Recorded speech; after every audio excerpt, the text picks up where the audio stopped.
인사하겠습니다. 하나님이 우리와 함께 하십니다.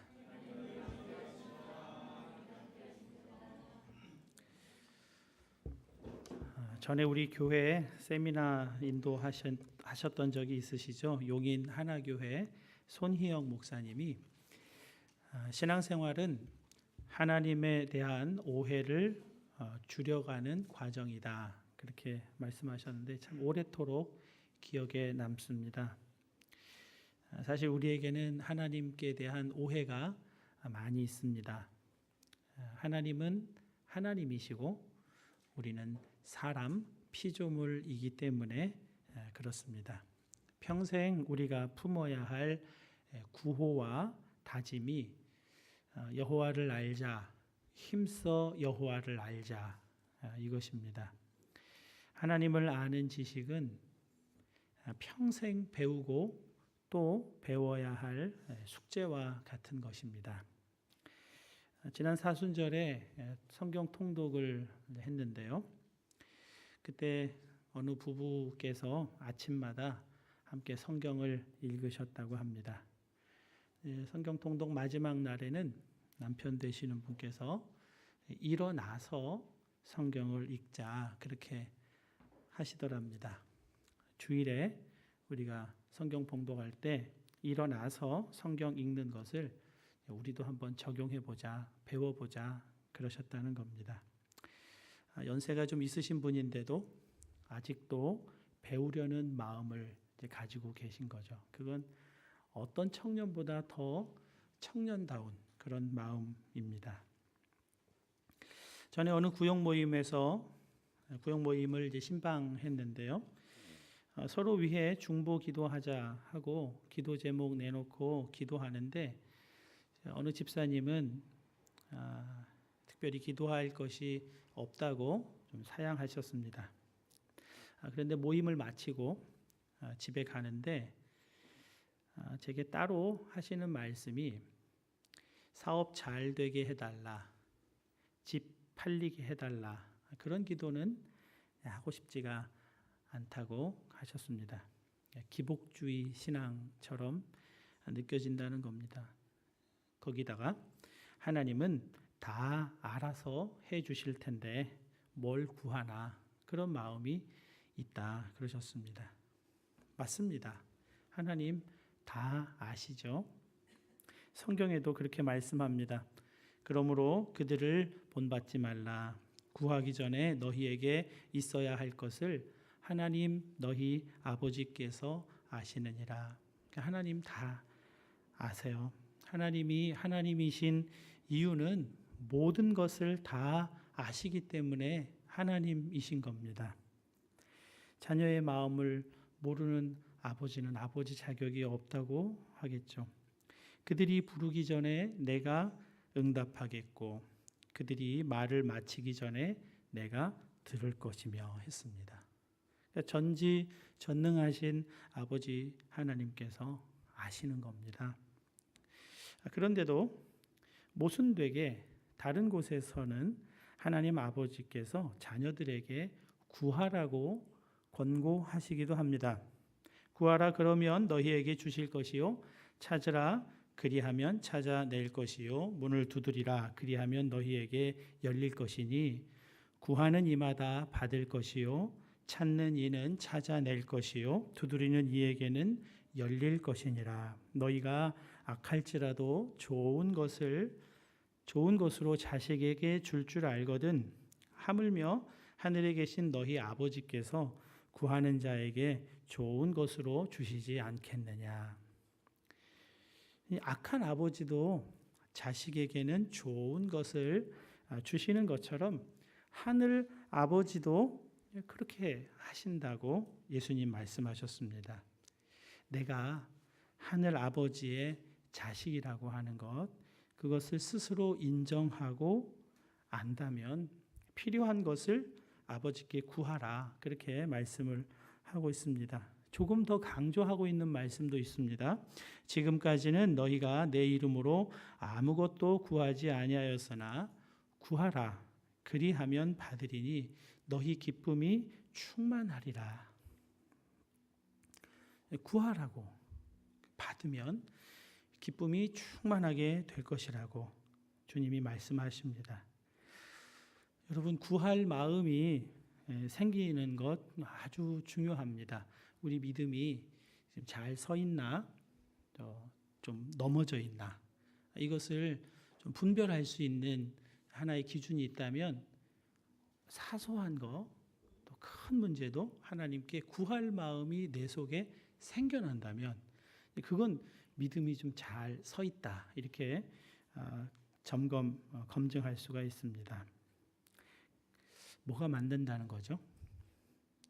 구하지 않아도 너희에게 필요한 것을 아신다. 구하라, 그리하면 받으리라. 성경 말씀이니까 둘 다 맞는 거죠. 하나님 아버지는 자녀의 필요를 누구보다 잘 알고 계십니다. 예수님을 인격적으로 만난 다음에 기도 생활이 한동안 얼마나 신나는지 모릅니다. 구하는 것마다 다 받고, 구하지 않은 것도 그냥 생각만 했는데도 하나님이 내 생각을 어떻게 아시고 주시는구나, 이런 간증이 또 속에서 생겨나기도 합니다. 그런데요, 하나님은 그래도 구하여야 할지니라, 그렇게 말씀하십니다. 에스겔 36장 37절과 38절입니다. 주 여호와께서 이같이 말씀하셨느니라. 그래도 이스라엘 족속에게 이같이 자기에게 이루어 주기를 내게 구하여야 할지니라. 내가 그들의 수효를 양떼같이 많아지게 하되 제사 드릴 양떼 곧 예루살렘이 정한 절기의 양 무리와 같이 황폐한 성읍을 사람의 떼로 채우리라. 그리한즉 그들이 나를 여호와인 줄 알리라 하셨느니라. 남왕국 유다가 바벨론 침략으로 멸망을 당합니다. 왕과 지도자들 또 제사장들이 바벨론으로 끌려가고 예루살렘 성전은 완전히 파괴가 됩니다. 하나님은 그렇게 황폐해진 예루살렘을 다시 사람들로 가득하게, 꼭 양떼처럼 그 사람의 떼로 가득하게 채우겠다고 말씀하십니다. 예루살렘의 회복을 말씀하시는 거예요. 하나님이 일방적으로 하나님 편에서 회복을 약속하고 계십니다. 그러면서 하나님은 그래도 이같이 이루어 주기를 내게 구하여야 할지니라. 하나님이 일방적으로 다 약속하셨어요. 그들에게 필요한 게 뭔지 아세요. 그리고 그걸 주시겠다고 하세요. 그러면서도 그들에게 말씀을 하십니다. 그래도 이같이 이루어 주기를 내게 구하여야 할지니라. 그 이유는 뭐죠? 그리한즉 그들이 나를 여호와인 줄 알리라. 초점은 여기 있습니다. 기도한 사람은 압니다. 아니, 기도한 사람만 알 수 있습니다. 예루살렘 회복 하나님이 하셨구나. 기도하지 않는 사람은 황제 고레스가 정치적인 목적으로 고향 땅으로 돌아가라고 정치적인 일을 한 것으로 그렇게 받아들이고 해석합니다. 기도하지 않는 사람은 누가 열심히 헌신했고 수고했고 희생했고 또 기획 능력이 좋았고 인간관계가 좋아서 이루어진 일이라고 매우 인간적인 기준으로 사고하고 해석합니다. 제가 전에 그랬습니다. 높은 숭의교회 시절에 전도 축제를 기획해서 축제 당일에 900명이 넘는 사람들이 교회 출석을 했습니다. 그리고 그 중에서 300명이 넘는 분들이 이제 결심했어요. 예수님 믿겠다고. 5,000명이 한꺼번에 들어가는 체육관을 임대해서 1, 2, 3, 4부로 이렇게 다 나누어져 예배드리던 모든 성도들이 한꺼번에 한 자리에서 예배할 수 있는 7주년 기념 예배를 기획했고 아주 성공적으로 이를 치러냈습니다. 그렇게 대단한 일을 이룬 다음에 교구 부목사들을 다 총괄하는 지금 노푼도 광성교회 담임이신 이장호 목사님께 시푸드 뷔페에서 밥 한 끼 사시라고 그렇게 했습니다. 내가 잘했으니까 이 정도는 목사님이 나한테 해주셔야 되는 거 아니냐고 너무나 당당하고 뻔뻔하게 요구했습니다. 내가 해낸 그 일을 알아주는 사람이 적어서 섭섭했고요. 인정을 해주고 칭찬을 받아도 그게 성이 차지 않아서 허전했습니다. 저희 고등부 시절에 교회 선생님이었던 지금은 목사님이 되신 분에게 찾아갔습니다. 내가 이렇게 다 잘했고 이렇게 다 했는데 그걸 알아주는 사람이 없고 그래서 좀 섭섭하다고 했습니다. 그때 저를 너무 사랑하시고 저를 너무나 아끼시던 그 목사님께서 저에게 질문하셨어요. 목사님, 모든 일을 목사님이 하셨다고요? 네, 금방 눈치챘습니다. 교회 생활 오래 했으니까 그 정도 질문을 하는 건 알아들을 수 있어요. 원래 하나님이 하셨다고 얘기해야 되는 건데 내가 했다고 말하니까 이분이 그걸 지적하는구나. 그래서 하나님이 하신 거죠. 그런데 저도 했잖아요. 이렇게 얘기했습니다. 그러면서 속으로 하나님이 하긴 뭐래, 내가 다 했지. 정직하게는 그렇게 속으로 생각했습니다. 그 목사님이 저의 거짓됨을 아셨어요. 그래서 정색을 하고 말씀하셨습니다. 아니요, 목사님. 하나님이 하셨다는 종교적인 표현을 지금 말하는 게 아닙니다. 정말 이 모든 일을 하나님이 하셨습니다. 목사님, 그걸 아셔야 합니다. 그렇게 말씀하셨어요. 저에게는 충격이었습니다. 여러분, 제가 그런 교회의 큰 행사를 기획하고 진행하면서 기도를 했을까요? 안 했을까요? 기도했습니다. 기획팀 모일 때 기도했고요. 준비 모임 할 때마다 교인들이 모이니까 먼저 기도하고 시작하자고 같이 기도했습니다. 근데 그때만 기도했습니다. 교인들이 모였으니까, 그런 일을 해야 되니까 일이 잘 되게 해달라고 기도했습니다. 그렇게 준비 모임이 아니면 기도 안 했고요. 설교 준비할 때나 성경 읽고 성경 연구하는 그런 목사였습니다. 사역팀이 모여야 기도했습니다. 그러니까 하나님이 하시는 것을 전혀 볼 수가 없는 겁니다. 내가 다 한 것처럼 그렇게 여겨지는 것입니다. 제가 한국 교회를 평가하고 분석할 능력이 조금도 없는 사람이라는 것을 제가 잘 알지만 이거 하나는 좀 여러분과 나누고 싶습니다. 신앙생활에 대한 상당히 오해가 있습니다. 교회 일을 하면 믿음이 좋은 거고 교회 일을 안 하면 믿음 생활 잘 못하는 것으로 그렇게 생각합니다. 말씀, 기도는 사역을 위해서 하는 겁니다. 사역을 맡으면 기도하고 사역이 없으면 기도 안 합니다. 기도하고 말씀 읽다가 기도와 말씀 속에서 지금 하나님이 하시는 것에 눈이 열리고 그 일에 우리가 참여해야 한다는 그런 방식의 사역이 아니라 우리가 뭐뭐 하는 게 좋겠다. 이런 거 하면 너무 좋겠다. 다 결정해 놓고 그거 잘 되게 해달라고 말씀 읽고 기도합니다. 본말이 뒤집혀져 있는 겁니다. 여러분, 사역을 위해 기도하지 않아도요, 하나님이 하실 일을 다 하십니다.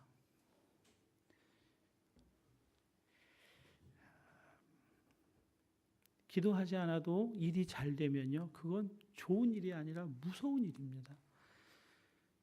하나님이 버려두시고 계시다는 것을 알아야 합니다. 사역을 해도 일을 하시고 일을 이루시는 분이 여호와인 줄 아는 지식이 없으면 그건 아무 소용이 없습니다. 구하라 그리하면 받으리니 너희 기쁨이 충만하리라. 이루어져서 얻는 기쁨이 분명히 있습니다. 그러나 그 기쁨은 잠깐이면 사라집니다.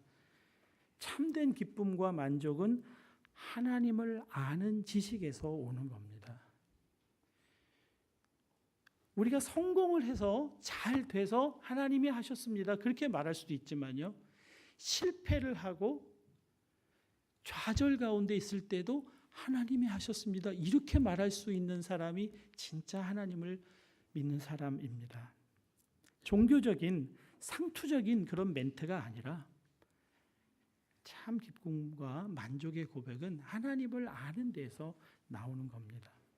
오늘 본문에서 하나님은 모세에게 하나님께서 어떻게 구원하실지에 대해서 아주 상세하게 말씀을 해주십니다. 그리고 그렇게 하시는 목적을 분명히 밝히고 계십니다. 내가 내 손을 애굽 위에 펴서 이스라엘 자손을 그 땅에서 인도하여 낼 때에야 애굽 사람이 나를 여호와인 줄 알리라 하시매 했습니다.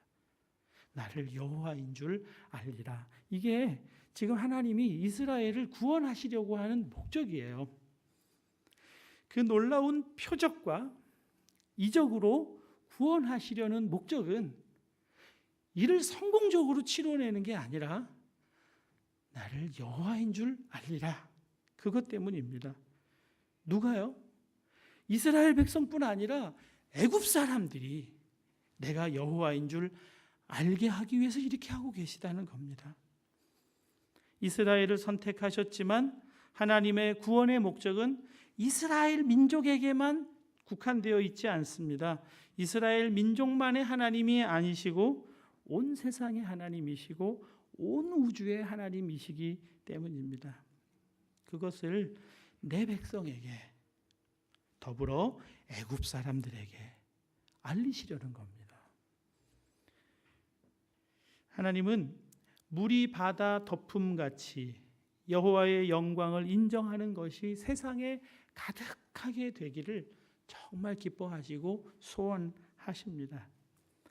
하나님은 이스라엘을 구원하시면서 그 구원의 행동들을 통해서 애굽 사람들 역시 하나님이 여호와시구나 하는 것을 알게 되기를 원하시고 애굽 사람들도 하나님께 돌아오기를 기뻐하시고 기대하고 계십니다. 이 놀라운 기대와 또 약속이 이사야 말씀에 이렇게 나와 있습니다. 여호와께서 자기를 애굽에 알게 하시리니 그날에 애굽이 여호와를 알고 제물과 예물을 그에게 드리고 경배할 것이요 여호와께 서원하고 그대로 행하리라. 그날에 이스라엘이 애굽 및 아수르와 더불어 셋이 세계 중에 복이 되리니 이는 만군의 여호와께서 복을 주시며 이르시되 내 백성 애굽이여 내 손으로 지은 아수르여 나의 기업 이스라엘이여 복이 있을지어다 하실 것임이라. 하나님의 놀라운 약속입니다. 그런데 이 놀라운 약속이요 기독교 역사 속에서 실현되어 가고 있음을 볼 수 있습니다. 출애굽기 말씀을 설교하기 시작할 때 우리가 사용하고 있는 성경에 모세오경 책 이름이 있잖아요. 창세기, 출애굽기, 레위기, 민수기, 신명기. 이거는 히브리어 성경의 제목을 따온 게 아니라 헬라어 성경인 70인역 성경에서 따온 것이라고 제가 소개한 적이 있습니다. 그런데요, 이 70인역 성경, 헬라어 이 70인역 성경이 번역된 곳이요 애굽의 알렉산드리아입니다.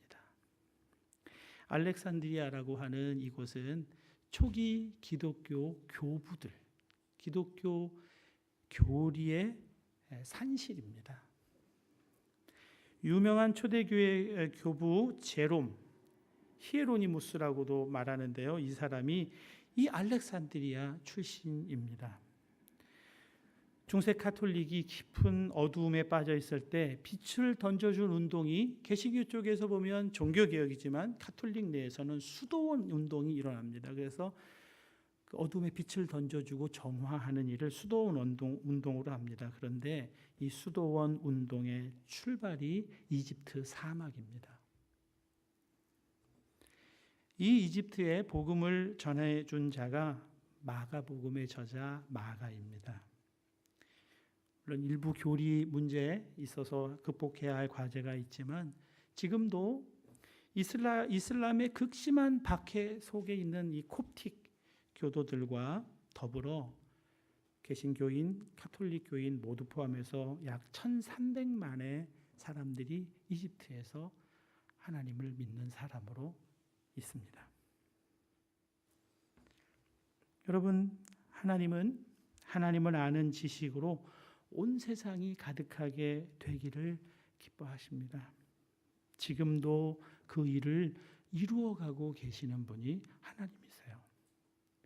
우리가 시야를 우리 생활 반경과 우리 생활 환경 반경을 넘어서지 못하니까 지금 세계 속에서 세상 속에서 역사하고 일을 이루시는 하나님이 안 보여서 하나님이 뭐라고 계시나 하는 질문을 가지실 수도 있겠습니다만 기도하는 사람은 오직 기도하는 사람만이 하나님이 하심을 볼 수 있고 그 하나님 하시는 일에 함께 참여하게 되는 겁니다.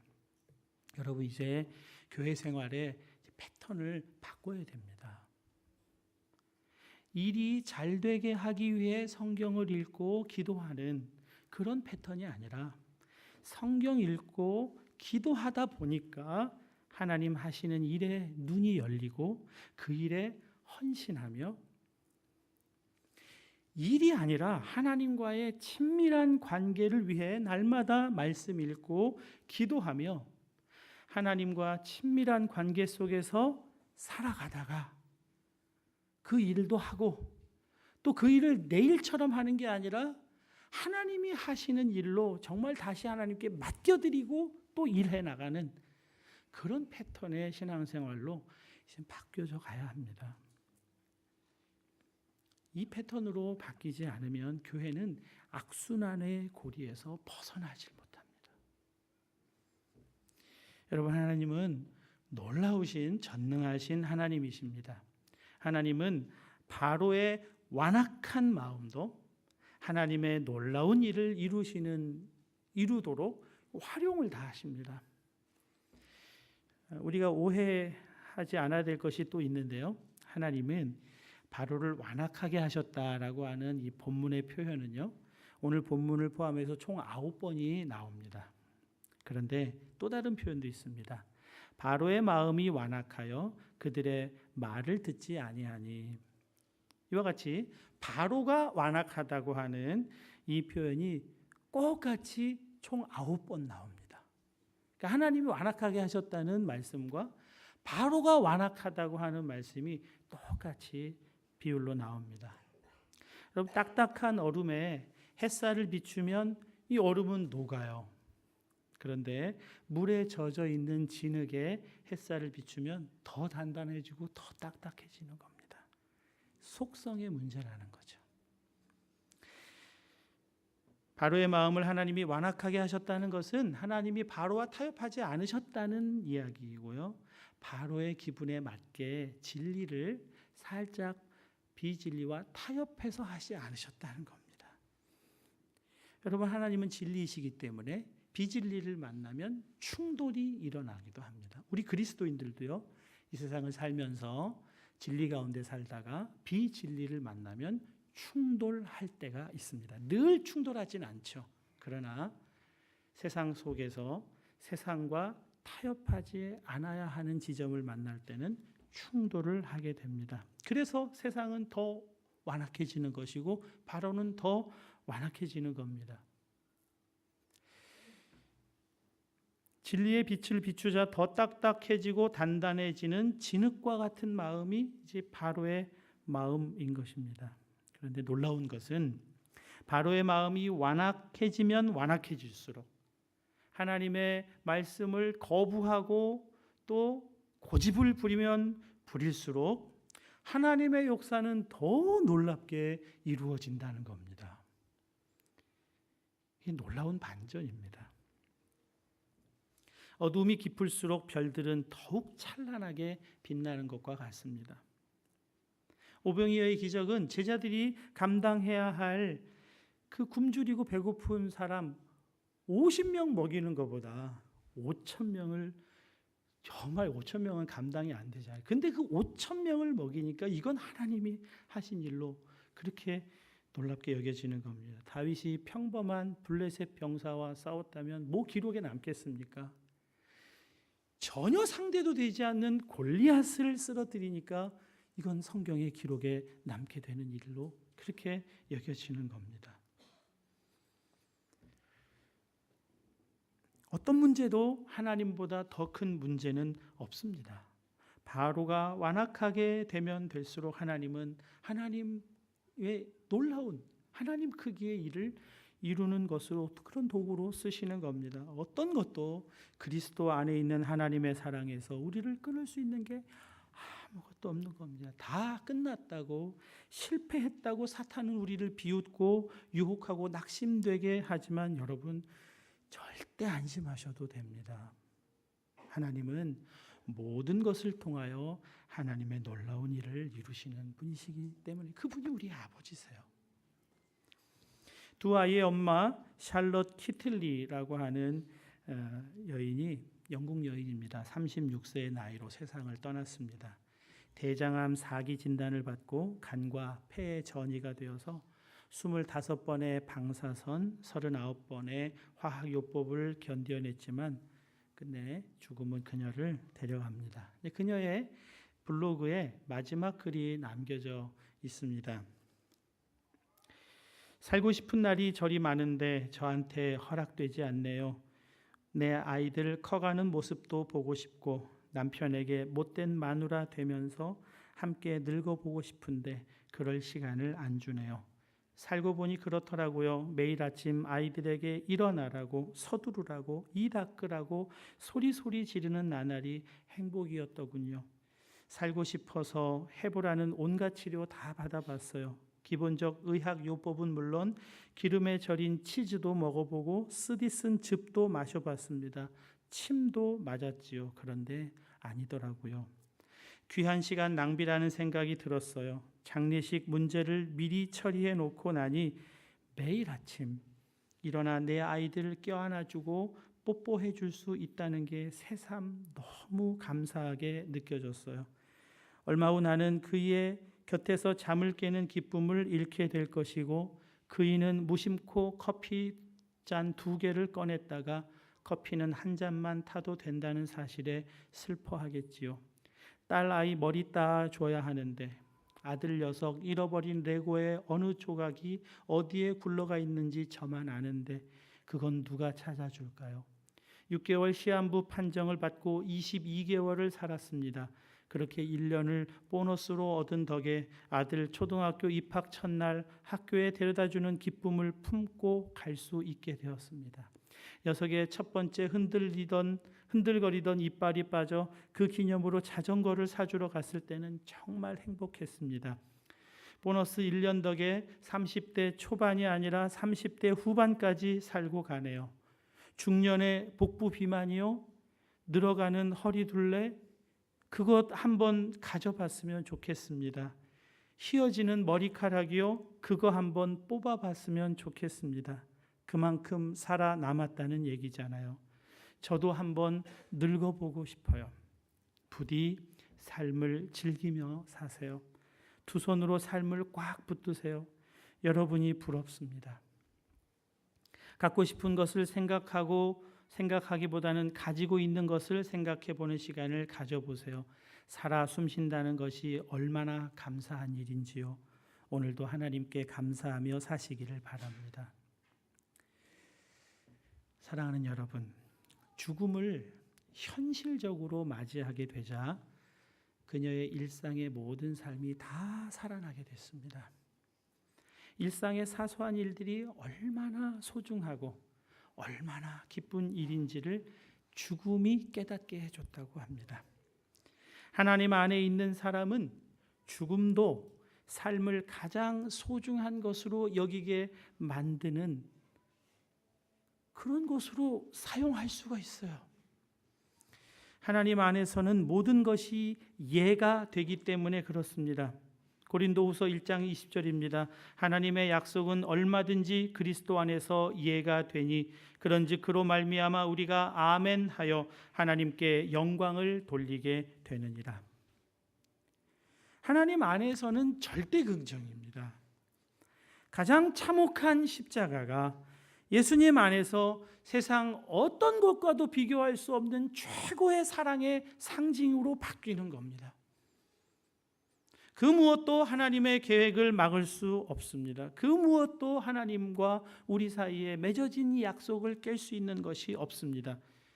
세상은, 마귀는 바로와 같은 모습으로, 완악한 모습으로, 죽음의 모습으로 다가와 우리를 협박하고 위협합니다. 그러나 그리스도 안에 있는 사람은 죽음을 사소한 일상까지 다 살아나게 하는, 그 사소한 것들이 얼마나 하나님의 은혜인지 하나님께 감사하는 기회로 다 바꾸어 살아가게 되는 거죠. 이 영국 여인 샬럿 키틀러와 같이 하나님 안에 있는 우리는 어떤 위협도 모두 하나님의 손에서 하나님의 놀라운 일을 이루는데 얼마든지 쓰임받을 수 있다는 것을 여러분 꼭 기억하실 수 있길 바랍니다. 하나님은 이스라엘을 내 군대, 내 백성 그렇게 부르셨습니다. 여러분, 처음부터 하나님은 이스라엘 구원의 목적이 내 군대 삼는 것이라고 밝히고 계십니다. 광야 40년의 연단과 훈련을 통과하여 가나안을 회복시키려고 하시는 겁니다. 인간이 사탄에게 내어준 땅, 하나님의 나라를 회복하시려는 계획인 것입니다. 이스라엘도 이집트도 아수르도 복되게 하시고 내 백성 내 군대를 통해 물이 바다 덮음같이 여호와의 영광을 아는 것이 온 세상에 가득하게 하는 일을 하시고자 하는 겁니다. 그래서 군대로 삼으시는 겁니다. 오직 기도로, 말씀으로 하나님의 역사를 보고 또 그 일에 참여하시는 저와 여러분 되실 수 있기를 축복합니다. 하나님은 모든 것을 통하여 하나님의 일을 이루어 가시는 놀라우신 하나님, 전능하신 하나님이십니다. 바로가 완악하게 끝까지 고집을 부려도 그것 또한 하나님은 사용하셔서 하나님 크기에 놀랍고 큰 일을 이루십니다. 이 여러분의 삶의 어려움이 도저히 나는 감당할 수 없는 어려움이 온다면 할렐루야, 하나님 이것을 통해서 하나님이 하시겠군요 기대하며 나아갈 수 있습니다. 그것이 믿는 사람의 능력입니다. 살아계신 하나님, 그분을 아는 지식으로 충만하게 되시는 저와 여러분 다 되실 수 있기를 주님의 이름으로 축복합니다.